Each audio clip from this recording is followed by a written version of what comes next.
Hello, everyone. My name is Stacey Alden, and this is my channel. I'm here today live with Marissa Hoff, and before I introduce her, I have to tell you all, obviously, to make sure you like and subscribe to the channel, and as well as understand that these Wednesday videos are all about best practices that I go live with the industry experts that I know and trust. And with Marissa today, we are about to talk about how to train your followers on social media to follow you. So there's a lot of, as you may have heard, algorithms, big word, that we'll go over and digest for you in a little bit. But we want to help you understand how to make sure that those algorithms work for you and to help your followers follow you, because sometimes I know for me, I'm looking through my feed and I'm like, I don't even know why I'm looking at some of these people that are showing up. How can I make sure I see what I want to see? So first I'll introduce Marissa. She, again, is my favorite social media expert. I love asking her questions. She makes things really simple, and I can't wait to chat with her today. But quick introduction, she was named one of IHRSA's Women Who Inspire in 2019. And the history behind Marissa is that she's currently the director of operations for Stevenson's consulting company. Yeah. However, she had originally been the director of operations for the Stevenson's Fitness Center. So fitness, Stevenson's Fitness. Stevenson Fitness. And she's pivoted. They both pivoted, her and Chris, from overseeing that gym, owning that gym, and running that gym, understanding the service industry behind the fitness industry, and have now started helping basically gym owners and fitness professionals become better at serving their community. So I appreciate her being here. She's a presenter for companies like IDEA World Health and Fitness and IHRSA, and many, many more. She's a WIFA ambassador, and I'm so grateful for her time today and always, because we have past videos with her. You'll have to check them out. Yeah. Well, thanks for having me. Of course. So my first question for Marissa is, for those who, as I mentioned earlier, are getting into the social media platforms and posting information about health and fitness, how would you define the word algorithms, and how do they affect someone's success on social media? Great question. And that's one of those things where people ask all the time, like, what is this mysterious algorithm and what does it mean? And of course, I knew the DirecTV guy was going to show up just as we started. So please mind the door. Yeah. So anyway, back to the algorithm, this mysterious formula that our social media friends use to decide who sees your posts, right? So we all know that Facebook and Instagram have lots and lots of users. As a matter of fact, I think Instagram just announced that they're at like the 1 billion thing, which is great. And so, how do they decide what posts Stacey gets to see, or I get to see, or anybody gets to see? And this is how they do it. They use the algorithm. So one of the things that they have to decide is what does Stacey want to see?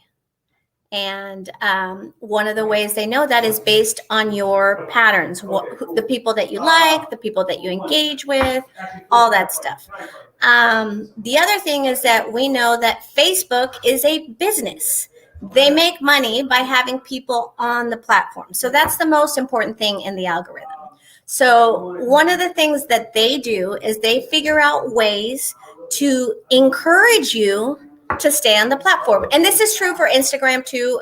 And everybody has been talking about the social dilemma and all the things and crazy things that they do to ensure that they trick you into being on all these platforms. So let's just talk about Facebook and Instagram.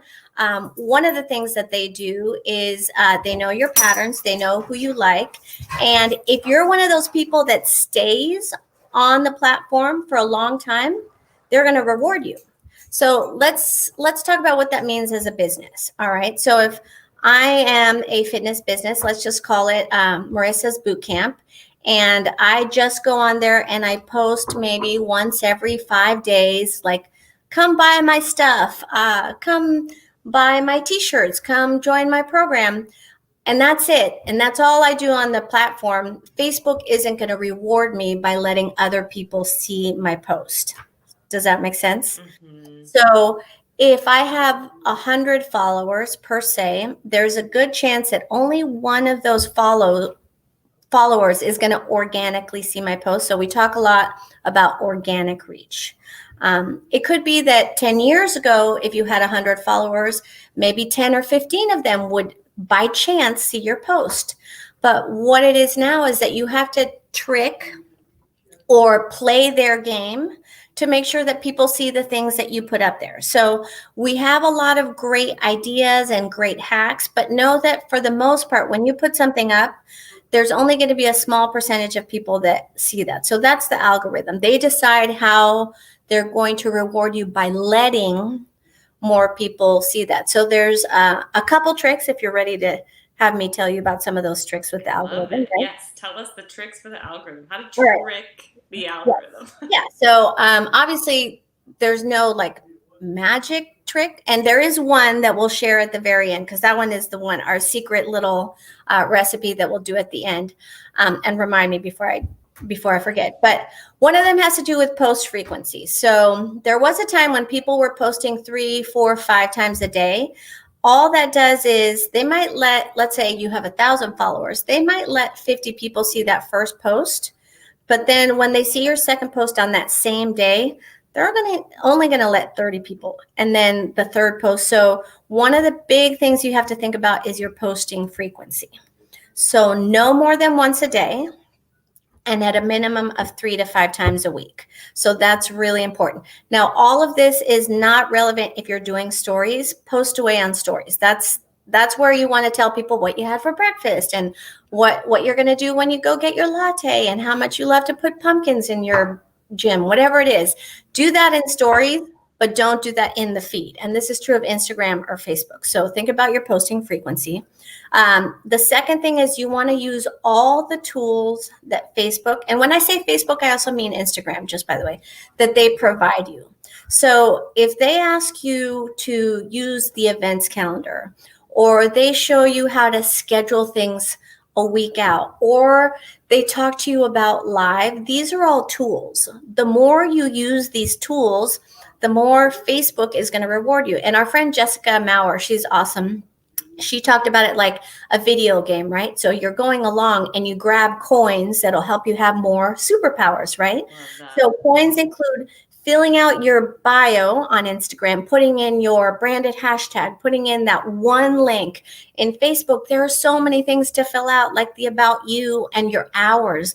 I've seen lots of fitness businesses that don't have their hours or even their category. A really good friend of mine, who I'm not going to name, didn't even know that we were supposed to put categories on their profile. And he was like, oh, I'm so glad you told me. Like, what are you? Are you a beauty business? Are you a fitness business? So fill up with all the things that they allow you to do. Use those tools. If you're using an outside scheduling tool, it's not necessarily bad. We have a lot of busy people, and you might use a Hootsuite or something like Later. Those are all great, but know that you're going to get docked points if you're using a third-party tool. Same thing, I love using some of the cool apps for Instagram, right? Stacy used some of those too, like Unfold and Over. But when you're creating those in Instagram, they're like, ooh, look how much time she's spending creating the story. She's using the GIFs and she's using the photos and she's doing all this stuff.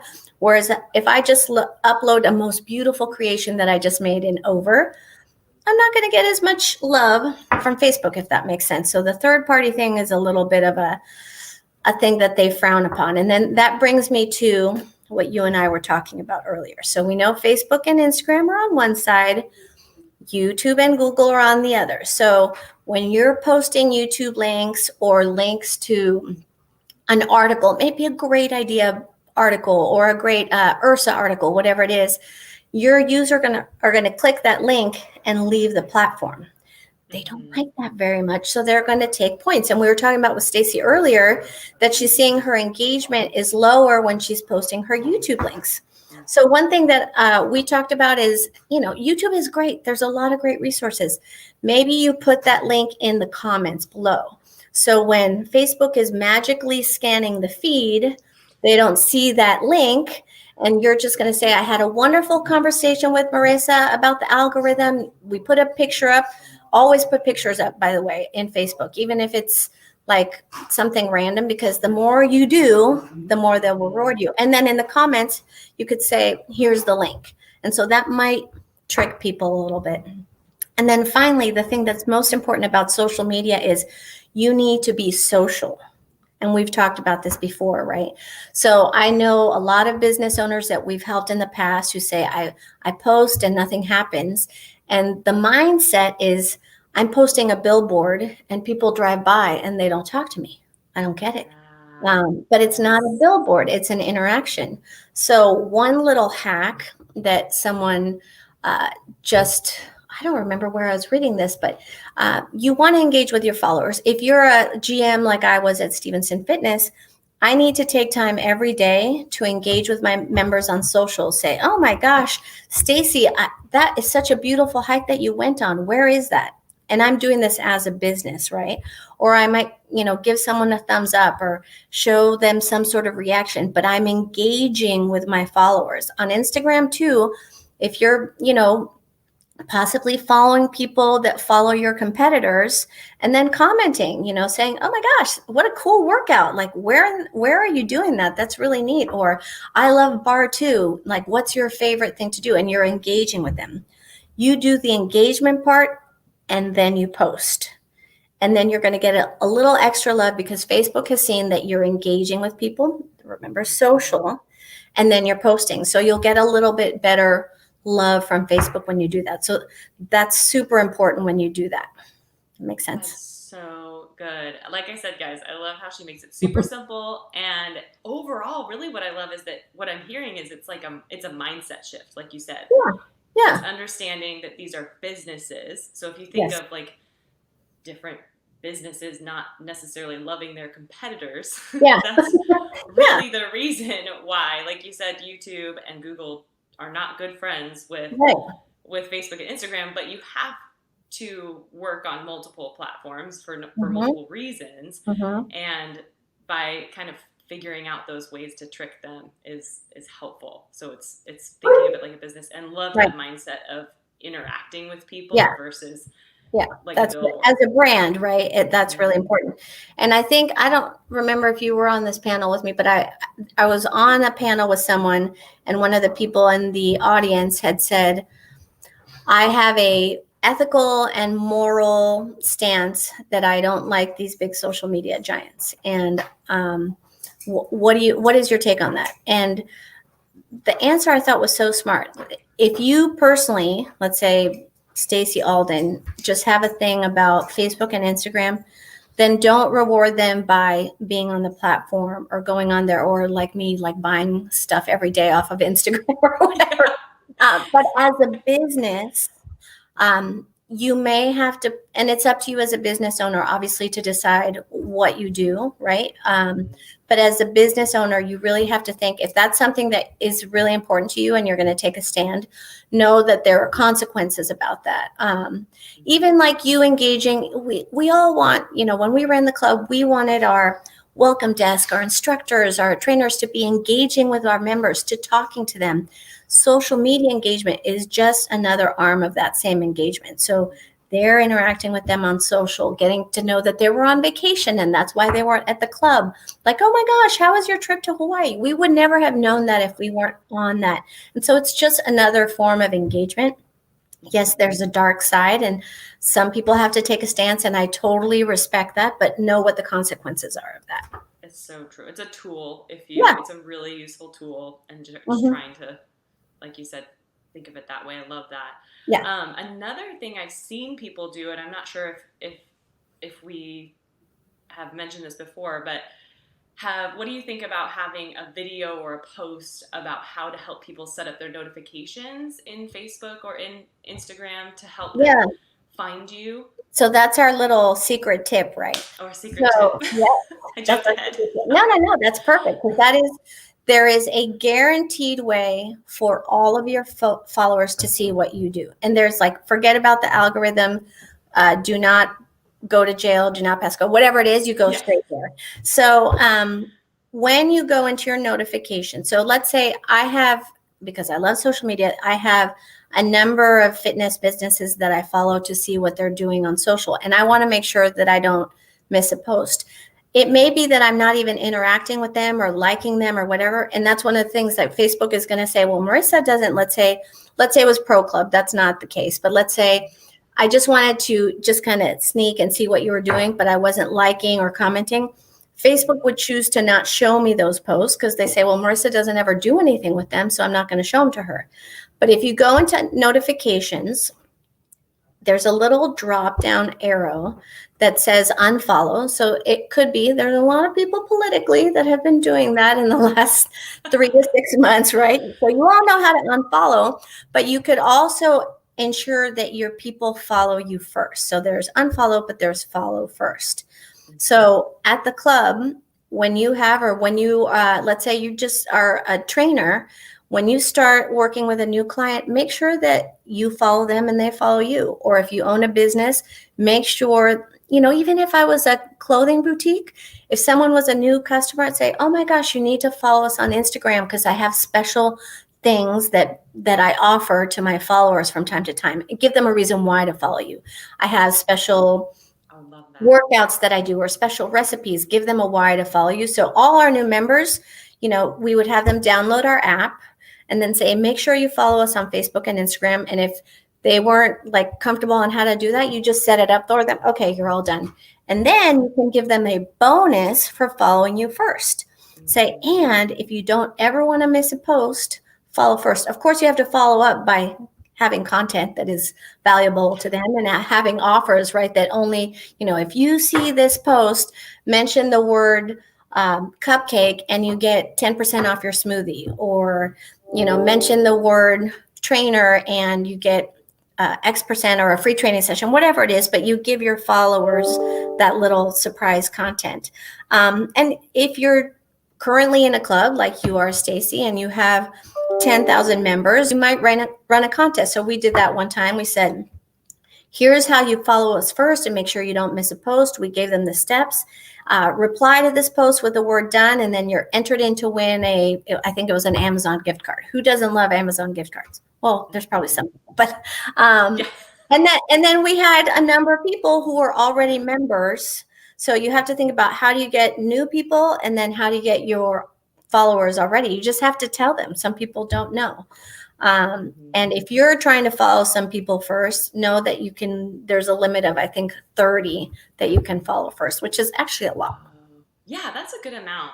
Yeah. And I'm so glad that Nicole Arthur, she's here. She owns a fitness business called Mighty Fitness. And she was asking, where is kind of the option of follow first? So you kind of explain it. It's basically, Nicole, and for everybody, where you can see, if you go to someone's page, like a business page, there's a small, like she said, a little arrow. It's very small, hidden. It's so not very obvious. Underneath that, what we call the cover photo, that long, thin one, it's underneath there. There's some little tabs. And I think it might be next to the word liked. I have to. Yeah, I think it's to the right. And they just click on the arrow and then it says follow first. So make sure they don't click unfollow. Right. And then you can also, I think it's set on default is what the setting is.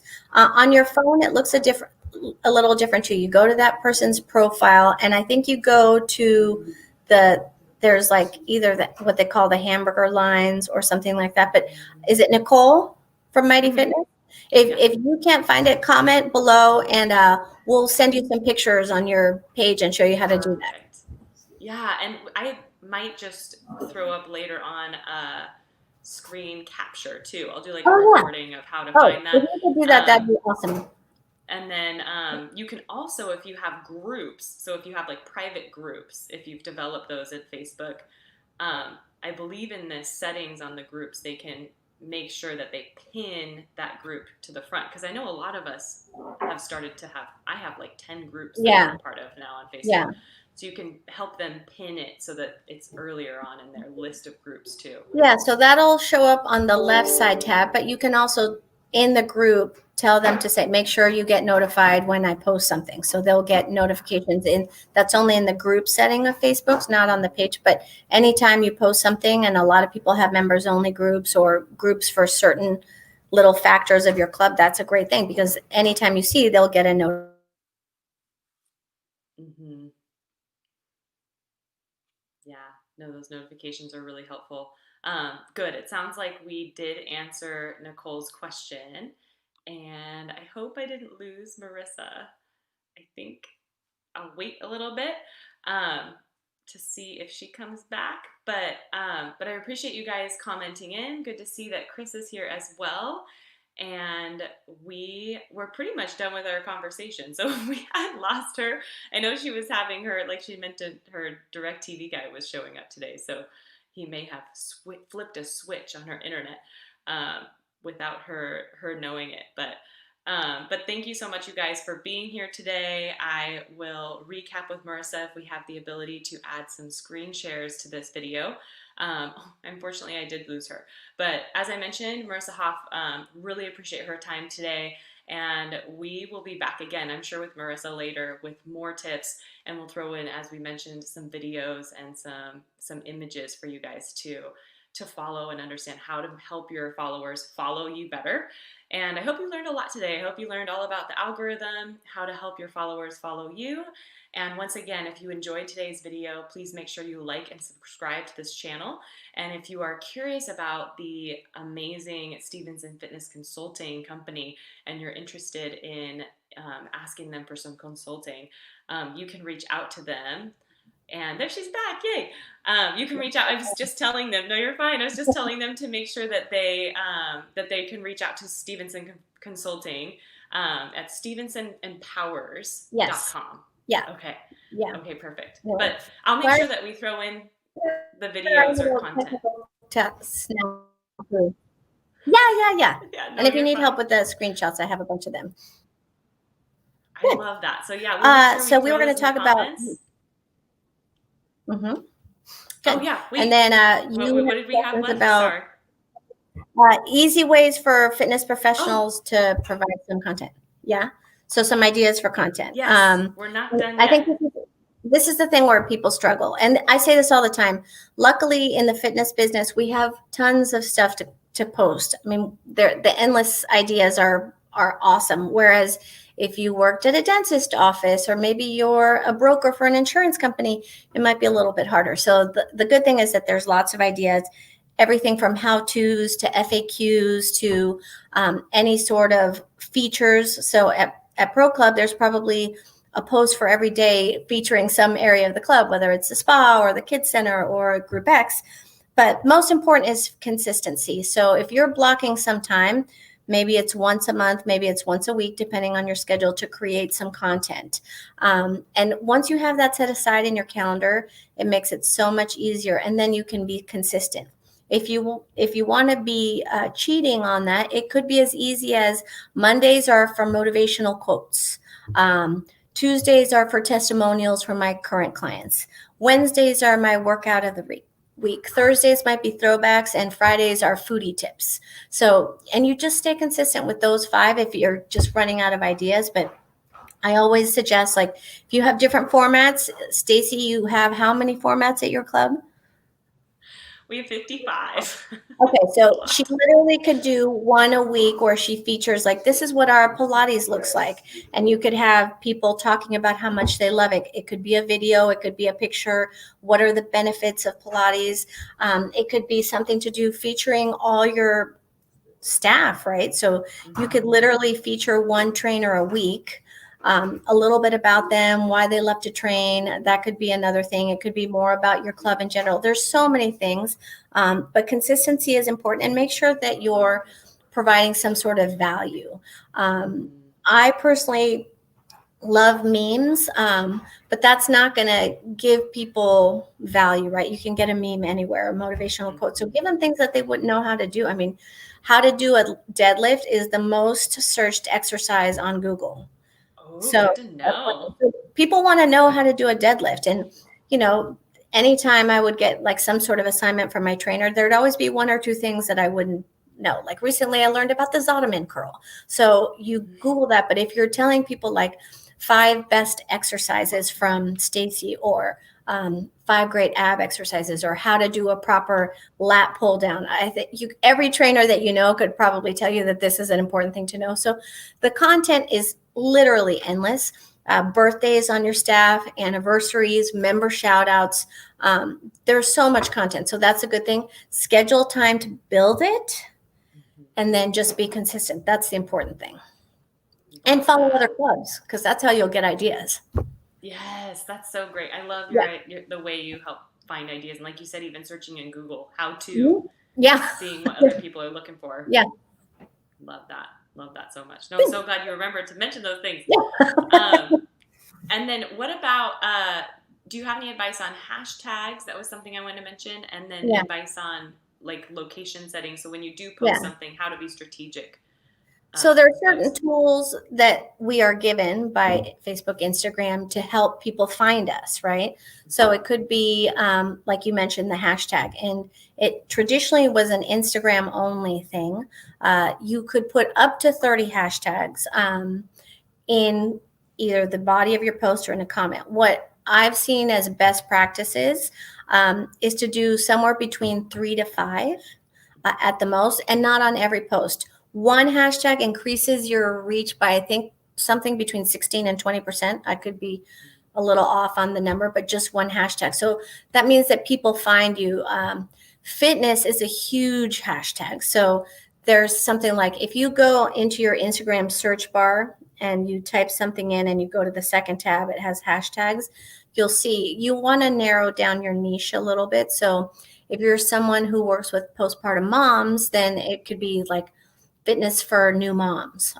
Or if you work with someone with athletes, it could be fitness for athletes. But play around with the hashtags to find the ones that work for you. And you should have a branded hashtag for yourself. So for instance, Equinox, if you follow them, I follow them, they're great. They alternate their branded hashtag every month. Facebook now is using hashtags, so you can start jumping on that. Start experimenting with throwing in a hashtag or two, because people are looking for hashtags to help them find others that are talking about the things that they're interested in. Tagging your location is also amazing. So that's like putting up a little billboard. It might be, though, that let's say you're a boot camp that does it outdoors. You can also tag the park's location. Or maybe you're doing some sort of vendor thing at your club and you're having Lorna Jane or Athleta come in. You're going to tag their location because their followers will see it, and that expands your reach. So you're using tools to help other people find you. And the checking in thing is also really cool. We've done check-in challenges at the club lots of times, where every time someone checked in, they got a raffle ticket to win something. And we had tons of check-ins. So with 2,500 members, every time they checked in, all their friends would see it. So again, it increases your reach, helps people find you. And people might say, you've probably done that, followed someone. Usually for me, it's a restaurant, right? Where they're like tagged in at a restaurant with a really cool, I'm like, where is that? I want to eat that. Or I want to drink that margarita. Or that class looks amazing. Where is this new club that I'm hearing about? Or this amazing trainer? So that helps people to find you, which is really cool. And finally, tagging your members and your staff. That's been it's funny because I'm in a different Facebook group today, and they were talking about how to increase trainers' engagement because they don't do a lot on social. But as a club, we always made that a priority. When we interviewed them, when we onboarded them, we said, we're all about community and member services. And one tool that we have for that is social media.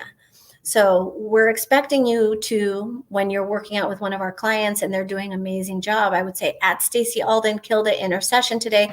Look at her doing these amazing chin-ups. I don't know why I picked chin-ups, but then Stacey's friends get to see it.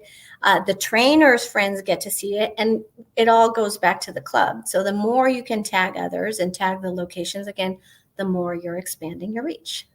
So good. So good. And specifically, Nicole had even just asked 3 to 5 hashtags for Facebook, or do you do more on Instagram?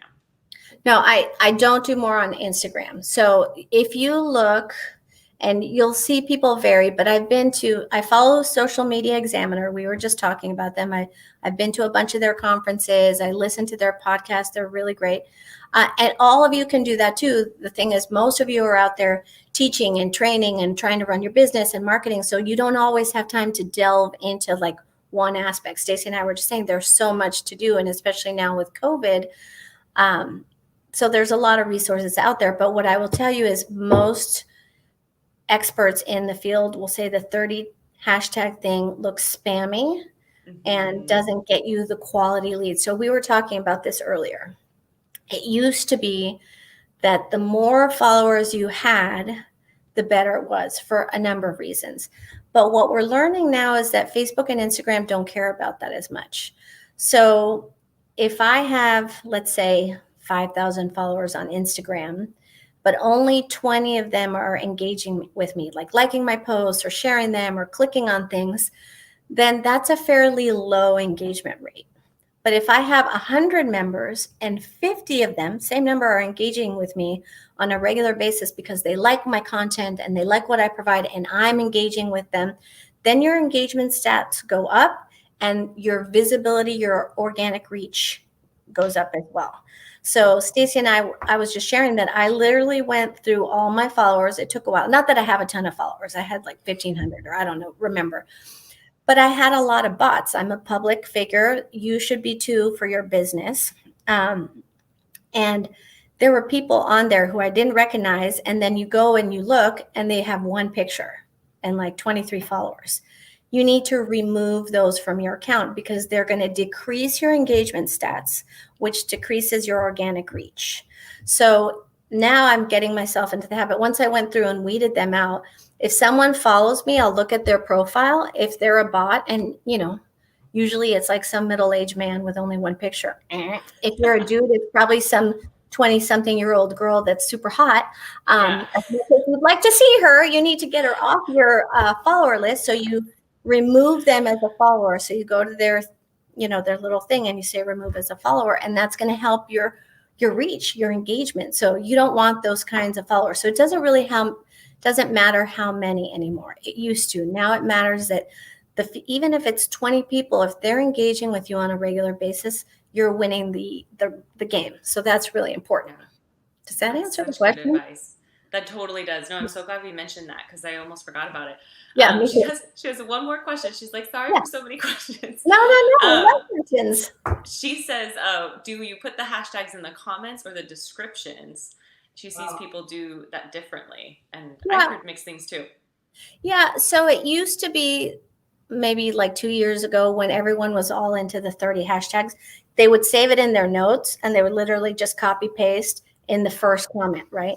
Most people aren't going to go to that first comment if they're not excited about what you have to say, right? And you don't want the kind of followers who are just spamming fitness, right? Because they're not really interested in your content. So I think you put your post 3 to 5 sentences, and then you put it right below your post. If you want to make it look clean, then you could return. It used to be that we had to have the dots, but we don't have to have the dots anymore. And then put your few hashtags.